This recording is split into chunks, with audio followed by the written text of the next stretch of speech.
Good morning, good afternoon, evening, whenever you are listening to this. Welcome back to another episode of The Art of Making Things Happen, the podcast. So this one may be a little bit interesting for you, but this is a story which hopefully will give you the idea of listen to what someone needs rather than what they say.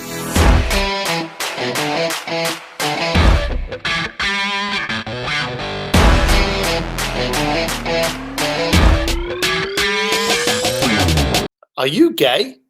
All right, so here's how the story started. I had an office in Palm Beach. Oh, this is 15 years ago, something like that. And I got a phone call one day. And it came actually through to one of my team. And the team actually put it through to me to actually chat with him because they felt something was slightly off about the actual phone call itself. And the gentleman came on the call and asked me about the Playboy parties. Now, bearing in mind, this was back in a time when the Playboy Mansion was the party. These were tickets that were going from anywhere from like $10,000 to $25,000 a ticket. And you had things like the Midsummer Night's Dream and the New Year's Eve. And you had these parties which were full of all the older Hollywood generation and Mr. Playboy, Hugh Hefner himself, loads of Playboy bunnies, and a lot of celebrities and wannabe celebrities. These were actually good parties that were hedonism at its max. Now, something happened that this gentleman was compelled that he wanted to go to one of these parties. So he came in with the call. Call got put through to me. I took the call and I went, "Hey, how you doing? This is Steve Sims." And he said, "Hey, how are you? I want 2 tickets to the Midsummer Night's Dream party." So very bland, very monotone. I was like, "Okay, that sounds great. Hang on a second. Let me get a pad and a pen and I'll help you out with that." Now, I'm at my desk, so I had a pad and pen right next to me. There was no worry about trying to find this thing. But I said to him, I said, "Oh, while I'm just getting this, so how did you hear about us?" And he started to go into how he heard about us. And I'm just making conversation. And he's pretty monotone, unattached. And I'm like, okay. I said, "Oh, I've got a pad and pen now. So, I'm ready when you are. What is your name?" So he gave me his name. "Okay, so you want 2 tickets to the midnight?" "Yes, I do." "Okay, let me take your credit card details down." And no matter what he was going to say, the second he started, I went, "Oh, damn it. Hang on a minute. My pen's decided to die now. Hang on a minute. Let me put this off." So I move it off again. I said, "So have you been to the Playboy Mansion parties before?" No, I've never done it before." I said, "So you're looking to go?" Yeah. I want to. I said, "Who's going?" "Oh, me and my partner's going." I said, "Oh, great." Again, monotone, no excitement. Now, don't get me wrong, but if you're just about to spend with flights and tickets and hotel, like 30 to 40 grand for a weekend just to go to a party, and this was going to be nearer 50 grand, I'm kind of thinking you should be a little bit excited. So something was amiss.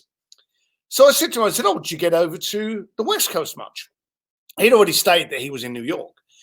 And he said, "Well, yeah, I do. Slight deviation in tone."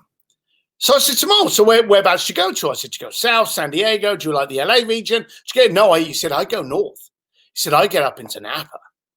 His tonality had changed. So I said, "Oh, Napa." I said, "Oh, you're up into the wine country."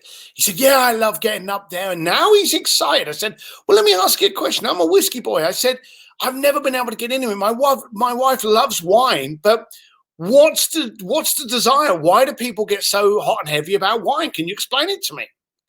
People love talking about what they love. Okay. So he goes off. "Oh, I get up there every now and then, the wine and the grapes. I go into Europe as well." And he's gone. "I'm in Europe, I do this, but I really love the Napa because the soil does such and such to the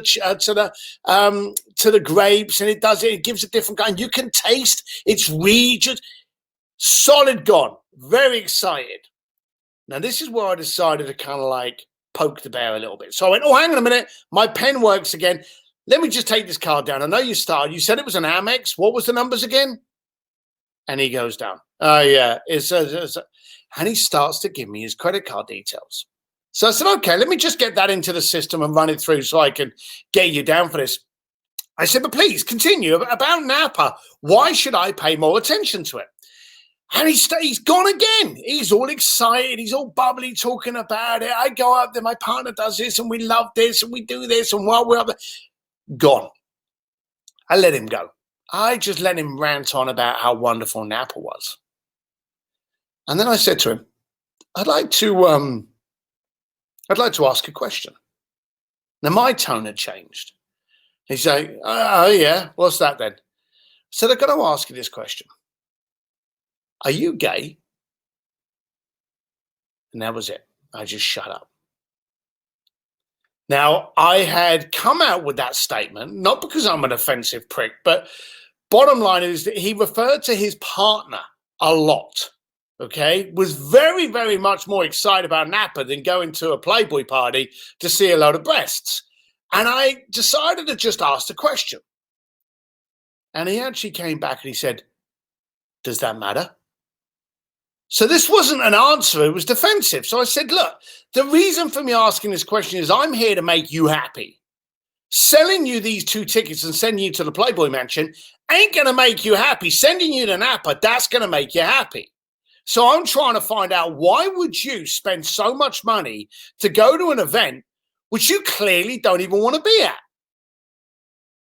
Are you gay? And he came back and he went, yes. I said, right. So this is what we're going to do. I'm guessing you're in some kind of environment, or you're being compelled to try and show off, because there's no other reason for you to go to this event other than trying to throw someone off a scent, or you're in a situation where you don't want people to know your private life. Am I on the right track? And he said, yes. And he revealed to me that he was actually a stockbroker, one of the machoist industries over in New York, when he was down in Wall Street. So he's in the thick and heavy. He didn't want people to pry into his private life. And why should he? What's it there to know? So I said to him, this is what we're going to do. You are going to fly over on this day and you're going to arrive on the Friday. And the party's on the Saturday night. I said, on that Friday, you're then going to bugger off on a connecting flight up into Napa. We're going to put you up. And we put this whole thing together where he was going to go to Auberge and he was going to go to some of the Napa vineyards. And then what you're going to do is you're going to come back to LA on the Monday. And I'm going to give you 2 stubs and wristbands for the Playboy Mansion party. You can fly back to New York, drop them on the desk, and refuse to talk about the party, but the proof is there. But you are never going to go. And that's what we did. We actually got the wristbands and the 2 ticket stubs from someone else that went to the party and gave these to these person. You see, what we needed to do was focus on what the client actually wanted and provide him, that. What he didn't want was to go to the party. What he wanted to do was to throw the people off the scent. It's a shame that he should have to do that, but that's what it was for. Now, he came over. I met up with him personally and just said hi to him because I live in LA. And he went off up to Napa and then came back, and I made sure he got those stubs. I had dinner with him, and then he went off back to New York.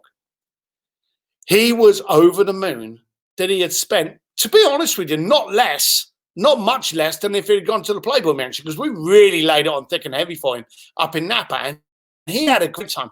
Now, that was the deal done. But, this guy actually contacted some of the biggest magazines out there, Genre and Out.